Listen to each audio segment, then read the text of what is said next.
কালকে ভেবেছিলাম মেয়েকে নিয়ে একটু ঘুরতে বেরোবো।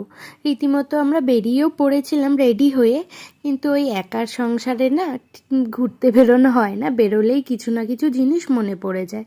তো বাজারে গিয়ে যেটা প্রথমেই মনে পড়লো যে আমার ঘরে তো একটা বড় গোপাল আছে, তার জন্য কিছু একটা জামা কিনতে হবে।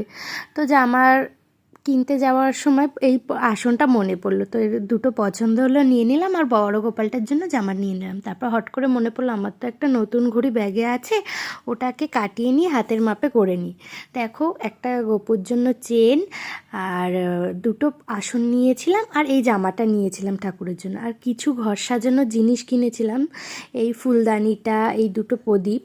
দেখো কেমন লাগছে। আর আসার সময় 2 প্যাকেট মোমো নিয়ে এসেছিলাম, রাতের বেলা মোমো খেয়েছিলাম, গরম গরম মোমো, শীতকালে বেশ খেতে কিন্তু ভালোই লাগে। আর রান্না হয়েছিল ঘরের কিছু সবজি বাজার, তো সেগুলো তোমাদের সাথে শেয়ার করা হয়নি। আজকের মতো টাটা।